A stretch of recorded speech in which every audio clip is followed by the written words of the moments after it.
었는데 목이 지금 너무 상태가 안 좋아서 PPL은 그만 오늘은 못할 것 같네요. 그렇죠? 예, 그러면 이제 세 번째 주제 넘어가겠습니다.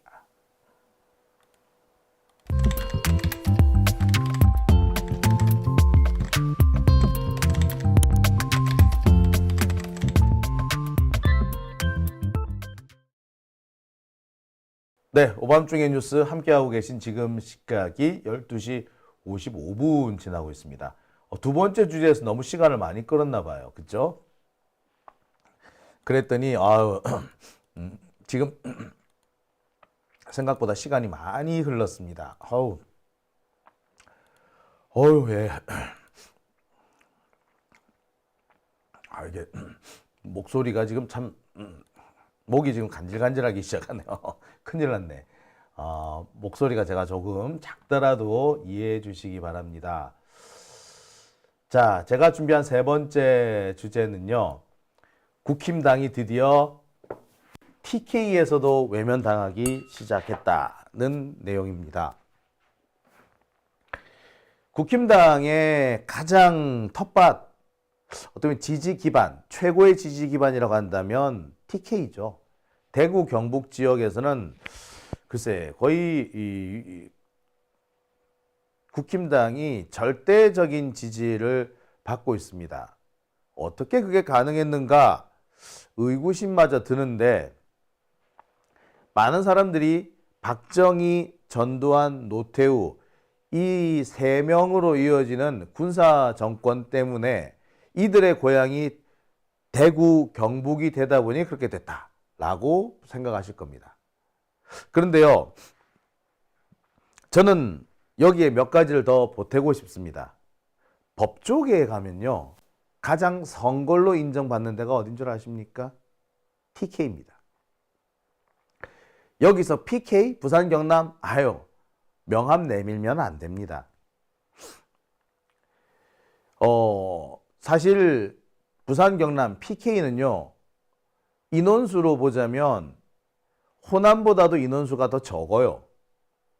그러니까 결국에 뭐 어떤 사람들은 이 부산, 경남 사람들은 같은 경상도니까 대구, 경북을 우리 남이가 라고 생각할지 모르겠지만 대구, 경북 가보세요. 부산은요, 남이에요. 약간 육두품 취급을 한다고 그래야 되나요? 근데 가끔씩 그래서 부산, 경남 분들한테 꼭 얘기를 합니다. 대구, 경북 저 기득권 세력들이 부산, 경남을 뭐 쳐주긴 한 줄 아나. 부산, 경남은 대구 가봐라. 육두품 취급당한다. 차라리 호남 쪽에 대해서는, 그러니까 호남은 약간 자기들이 이제 약간 좀 뭐냐면 그 경계 대상인 거야. 경계 대상이니까 어느 정도 인정을 해서 좀 높게 봐줘. 근데 부산, 경남 쪽은 경계 대상도 아닌 거지. 그러니까 다시 한번 말씀드립니다만 거의 육두품 취급당해요. 그래서 저는 항상 부산, 경남 가서 우리 저 고향 사람들한테 얘기합니다.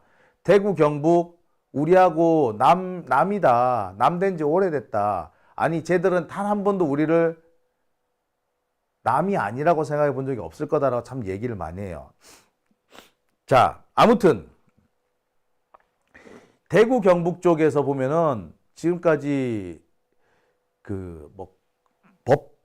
사법부나 이제 법 쪽에도 마찬가지고요. 관청, 관계, 그러니까 관료들, 공무원 사회, 고위공직 사회에서도 보면 TK 세력이 엄청 힘이 세요. 지금도 힘셉니다. TK 쪽 사람들은 일단 출세가 보장이 되어 있다고 해도 과언 아니에요. 정말 제가 얼마 전까지도 깜짝 놀랐습니다. TK 쪽은요, 이게 수구 적폐 정권, 국힘당 쪽에서 권력 잡으면요, TK 쪽 사람들은 쭉쭉쭉쭉쭉 승진합니다. 너무 놀랐습니다. 제가 눈으로 보는데도 기가 막힌 거야. 민주당 정권이 들었었죠? 그럼 이제 TK 쪽에서 그렇게 많이 이렇게 쭉쭉쭉 성장 못해요. 민주당 정권이 들어서면은 약간 좀 균형 인사가 좀 진행이 됩니다. 그런데 이 균형 인사가 진행이 되면은 저쪽 애들, TK 쪽 애들 못 견디는 거야. 저거 다 우리 건데 왜 쟤네들 주는 바람에 내가 손해를 봤다. 이렇게 생각하는 거예요. 그래서 이들은 민주당 정권을 무슨 수를 써서라도 끌어내리려고 합니다. 그러니까 이 국힘당은 단순히 TK 쪽에서 지지를 받는 게 아니라 TK 쪽 사람들은 국힘당하고 이해, 경제 공동체, 사회 공동체, 권력 정치 공동체라고 보시면 돼요. 물론 TK의 일반 시민들까지 그렇겠습니까? 그렇지는 않지.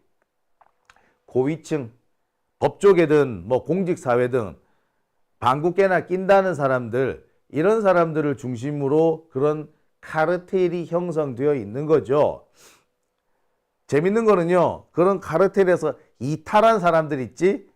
대구 경북 출신인데 민주당에서 있다거나 민주당 지지자거나 그러잖아요. 그러면 뭐 완전히 내놓은 자식을 취급합니다. 집에서 그 도박 뭐 이런 거 하다가 쫓겨난 자식들 있죠. 쫓겨난 자식 취급을 해요. 광해군 취급을 당한다고 합니다. 자, 걔네들 표현으로 광해군 취급을 한대. 그런 일이 있어요. 참 왜 그렇게 형성되나 싶긴 한데 아무튼 제가 볼 땐 그렇습니다. 박정희, 전두환, 노태우 이 3대를 거치면서 우리나라 법조계라든지 공직사회의 핵심 부분을 다 누가 차지했다? 다 TK가 차지했기 때문에 그런 거예요. 조희대 대법관 제가 그렇게 절대로 저 사람 안 된다는 이유가 거기 있습니다. 지금도 보면은 이상하게 서울대 출신의 TK 이 판사가 재판을 맡으면 재판 결과가 이상하게 나오죠. 그 이유가 거기 있는 거야. 얘네들은 지금 재판을 하는 게 아니라 전쟁을 벌이고 있는 거예요. 자신들의 기득권을 지키기 위한 전쟁. 이들은요, 우리가 말하는 어떤 정치적인 그 명분이나 공익 이런 거에 별로 관심이 없습니다. 이들은 지들이 항상 공익을 포장재로 쓰듯이 얘들은 입으로는 공익이지만 실제로는 사익을 챙기는 자들이거든요. 그러니까 뭐 얘들은 항상 뭐냐 우리도 그런 줄 알아. 그래서 니들 공익 얘기를 하지만 그거 다 니들 다 가식이잖아. 우리 다 알아. 우리가 해봐서 알아. 이런 식의 대우를 해. 그런 식의 태도를 보입니다. 그러니까 이 TK 지역과 국힘당은 뗄래야 뗄 수 없는 그런 상황인 거죠. 그런 국힘당이 지금 TK에서 외면을 당하고 있습니다. 정말 놀라운 일들이 벌어지고 있어요. 엊그제 국힘 당사가 시민들에 의해서 포위당합니다. 이 사진은 바로 그 사진이죠. 포위를 당한 정도가 아니라 국힘 당사에 걸려있던 플랜카드가 끌어내려져서 찢기는 모습입니다. 자, 이렇게 찢겨요. 마침내 이렇게 산산조각이 납니다. 제가 알기로는 2개의 플랜카드가 걸려 있었는데 다 나중에 산산조각이 나버립니다. 이렇게 보시죠. 조각조각 찢어지죠. 시민들에 의해서 이렇게 플랜카드가 찢겨져 나가는데 국힘당 애들 아무도 손도 대지 못합니다.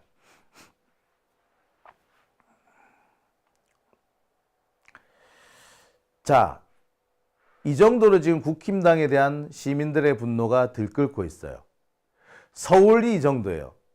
강남도 비슷합니다. 제가 아까 TK 얘기를 했습니다만 강남도 사실 비슷한 정서를 가지고 있죠.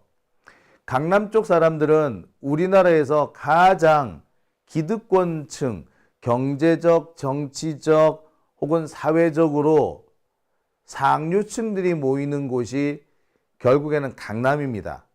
강남에 가려면 부동산뿐만 아니라 유동자산도 상당히 많이 가지고 있어야 된다 그러잖아요. 강남의 기본적인 집값은 10억입니다. 아니 10억이 뭐야? 요새는 15억 정도 하더라고요. 요새는 9억 정도는 강북의 아파트도 그렇게 비싸잖아. 그러니까 15억 정도는 가지고 있어야지. 그래야지 강남에서 아파트 한 채 가집디다. 그것도 큰 평수도 아니야. 작은 평수가 그래. 뭐 방배동에 있는 아파트 같은 경우에는 20억, 30억 이렇게 하대요. 자, 그런데 이 강남에서조차도 요즘에 국힘당은 명함을 내밀지 못한다고 그럽니다. 여기저기에서 욕먹고 다닌대. 이 계엄령이라는 게 이렇게 사람들한테 큰 충격을 준 겁니다. 상황이 이러한데 국힘당 쪽 애들이 정신을 못 차렸죠. 자, 이 장면은요, 울산 쪽에서 나온 기사인데요. 이 플랜카드를 걸었다고, 민주당 쪽에서 플랜카드를 걸었다고, 그 플랜카드를 건 업자한테 김영동 의원의 비서관, 이 비서관이 전화를 걸어가지고 칼 들고 쳐들어간다! 당장 떼! 하고 소리를 질렀다는 그 내용입니다. 예, 이거 아마 보셨을 거예요. 칼 들고 간다! 떼! 예? 자, 칼 들고 간다, 칼 들고 간다. 협박을 합니다. 아니, 국회의원 비서관이 더군다나 인턴 비서관인데 이렇게 큰 소리를 친다는 게 저는 이해가 안 갑니다. 지금 무슨 권력이라고, 비서관이 무슨 권력이라고, 더군다나 인턴이라며, 인턴 따위가 칼 들고 간다고 플랜카드 떼라고 소리를 지릅니다. 아직까지 정신을 못 차렸다는 얘기죠. 물론 어떤 사람은 그런 얘기를 합니다. 지금 곳곳에서 국힘당이 심지어 경상도, 대구, 경북 지역에서도 국힘당이 인간 취급을 못 받는다는 거죠. 솔직히 지금 대구에서 이렇게 플랜카드 들고 이런 피켓 들고 시위 못 합니다. 못했어요. 큰일 나. 대구에서 이렇게 하잖아요. 진짜 두들겨 맞을 수도 있어. 그러니까 대구 이쪽에서 민주당 하시는 분들은요, 무시무시한 위협을 받고 있습니다. 김부겸 의원 제가 웬만하면은 욕하지 말자고 내가 처음에 말씀드렸던 이유, 그것도 그래요. 대구에서 민주당 하는 것 자체가 엄청난 고통이에요. 그 고통을 견디면서 지금까지 오신 거야. 근데 그런 사람을 굳이 그렇게 욕해야 되겠냐? 잘못한 게 있으니까 비판을 해야 되겠지만 저 사람 그렇게 욕하지는 말자. 제가 그 말을 했거든요. 그 말 했다고 나중에 뭐라 그럽니까? 나보고 또 이상한 소리 하는, 저보고 수박이라고 하는 새끼가 있대. 그 개새끼 진짜 팔바 버려야 돼. 지가 경상도에서 싸워봤어? 경상도에서 민주당 해봤어? 해보지도 않은 새끼가 말이야. 생명의 위협을 느껴요. 생명의 위협을. 예? 대구 같은 경우는 말도 할 거 없고, 특히 안동 이렇게 좀 총구석으로 가면은요, 아이고 진짜 그 슈퍼에서 물건을 안 팔어. 민주당 쪽 사람들한테 물건을 안 팔어. 심각해요. 생계의 위협을 받는다니까? 심지어 슈퍼에서 물건을 안 파니까 어쩔 수 없이 조금 멀리 떨어진 마트 가서 사오죠. 그러면 뭐라고 소문낸 줄 아세요? 저 새끼 저거는 민주당 놈, 저 나 싸가지 없는 놈은, 응? 집 앞에 있는 슈퍼 안 가고 멀리 있는 마트 가서 산다고. 저 싸가지 없는 놈 요란다? 지들이 물건 안 팔아놓고는 얼마나 빡돌겠냐고요. 힘들어요. 그 정도로 힘든 데가 TK야. 부산 경남 거기에 비하면은 양반이지. 부산 경남에서는 그렇게까지는 안 하거든. 응? 자, 그런데 그런 TK에서 이런 피켓을 들고 길 한복판에 서 있는데 박수를 받는 데잖아 지금. 놀랍죠? 국힘당사에 근조화환을 보낸다. 국힘당을 비방하는 플랜카드를 만든다. 이거 업자들이 안 할라 그래. 근데 요새는 해줘. 분위기가 이렇게 바뀐 겁니다. 제가 앞에서 이렇게 여러 가지 긴 얘기한 거는 그만큼 그 동네에서 활동하는 게 어렵다는 얘기를 하는 건데, 그런데 그 동네 TK가 지금 엄청나게 바뀌고 있는 겁니다. 이런 일인데 저는 벌어질 거라고는 미처 생각을 못했어요. 이런 일은 언제 있었다? 87년 6월 이후에 제가 처음 보는 장면이에요. 이런 일이 가능한 거는. 진짜 대구 경북에서 이재명 대표 좀 지지하는 얘기 하잖아요. 멱살 잡혀요. 식당에서 쫓겨나. 밥 안 판대. 심각할 정도예요. 그랬는데 그런 대구에서 요새 이게 가능한 거야. 예, 상황이 얼마나 바뀌었는지 아시겠죠? 국힘당이 지금 얼마나 위기에 처했는지 아시는 겁니다. 아시겠죠? 예.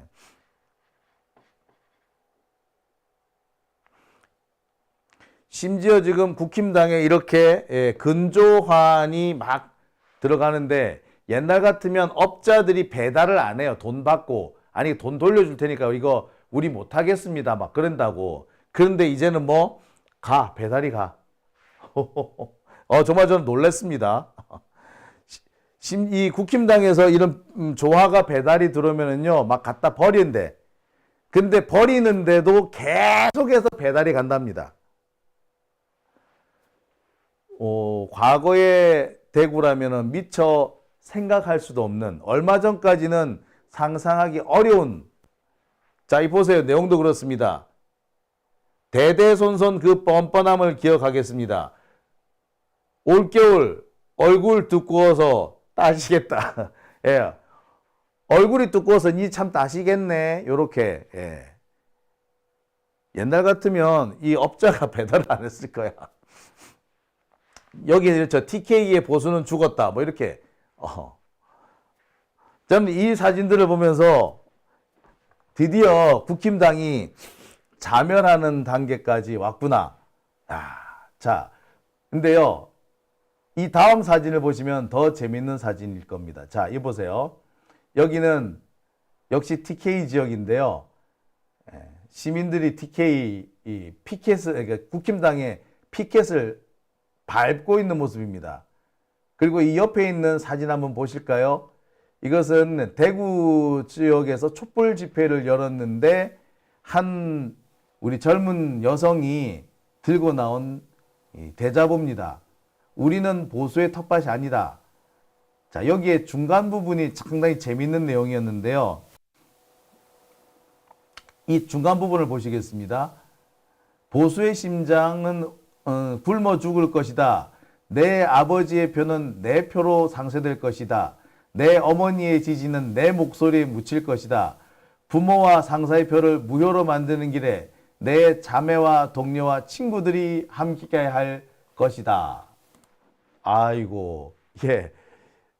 이게 저기 TK 쪽에 젊은 여성이 들고 나온 피켓입니다. 대단하죠?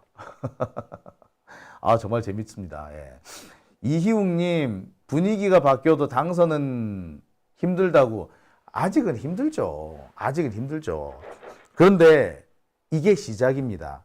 부산 경남 분위기도요. 아니 부산 경남에서 민주당 당선자가 나올 거라고 생각해 본 적도 없어요. 근데 지금은 그래서 꽤 나오지 않습니까? 이번에 당선자 많이 안 나왔다고 우리 되게 아쉬워했잖아요. 그런데 아슬아슬하게 놓친 데가 제법 많지 않습니까? 근데 여기가 언제부터 이랬느냐? 이런 일이 자꾸 벌어지고 하다 보니까 쌓이고 쌓이다가 결국에는 바뀐 겁니다.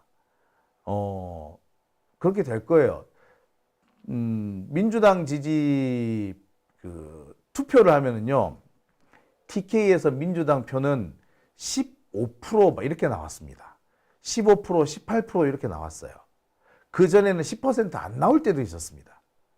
그런데 요즘은 그 대구에서도 한 30% 정도 나오죠. 부산이 원래 한 30% 나왔거든요. 그런데 점점 와가지고 지금 보면은 총 투표수로 따지면은 45대 55예요. 아깝게 낙선을 하지만 45대 55로 많이 올라왔어요. 부산 경남 같은 경우에. 대구도 이제 많이 올라온 겁니다. 이런 게 쌓이고 쌓이면은 결국에는 바뀌는 겁니다.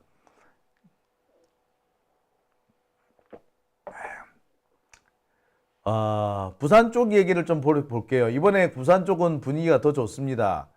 부산 서면에서 지금 며칠째 촛불 집회가 열리고 있습니다. 부산은 뭐 서울만큼 뭐 춥지는 않거든요. 그래도 좀 바닷바람이 차서 꽤 힘든데 이 부산에서 지금 촛불 집회가 연일 계속 벌어지고 있습니다. 사실 상상하기 어렵죠. 부산에서도 사실 촛불 집회까지 열기는 어려워요. 집회를 열어봤자 몇 명 오지도 않고 썰렁했거든요. 근데 요즘엔 예, 촛불 집회에 사람이 많이 모여. 저는 이런 모습에서 희망을 조금씩 봅니다. 아마 이번 계엄령 사태에서 윤석열과 국힘당이 잃은 가장 큰 손실은 자신들의 가장 적극적인 지지층들로부터 외면받기 시작했다는 거. 적어도 TK가 됐든 PK가 됐든 혹은 강남이 됐든 여기에 살던 사람들, 국힘당을 지지하는 사람들 중에 그나마 상식이 남아있는 사람들은 이제 국힘당으로부터 멀어지기 시작했다는 거. 국힘당을 손절하기 시작했다는 겁니다. 조금씩 이 괴리는 커져갈 거예요. 대한민국에서 계엄령을 다시 볼 거라고는 아무도 생각하지 못했지 않습니까? 그 계엄령, 그 금기를 윤석열이 깨는 바람에 이런 생겨나고 있는 변화들이라고 생각이 들어요. 아직까지 이걸로 만족한다든지 안심할 수 있는 건 아닐 겁니다. 아까도 말씀을 드렸습니다만 다만 조금 나아져 간다는 거. 그리고 이번에는 좀 많이 나아졌다는 거. 제가 그 얘기를 좀 드리고 싶네요. 자, 오밤중에 뉴스 함께하고 계신 지금 시각 1시 16분입니다. 잼파랑해님, 부산에서 지금 매일 하고 계신다고요? 매일 하고 계신대요. 서면에 매일 한대요. 그리고 사람들이 자꾸 많이 모인답니다. 그러면서 이번 주말에 우리 서울 가자라고 하는데 생전에 데모라고는 생각해 본 적도 없는 사람들, 민주당 지지라고는 생각해 본 적도 없는 사람들이 야, 이번에 데모하러 가자. 같이 서울 가자. 라고 한답니다. 윤석열이 참 많은 거 하긴 했네요. 그죠? 예. 오밤중의 뉴스 함께하고 계신 지금 시각 1시 17분 지나고 있습니다.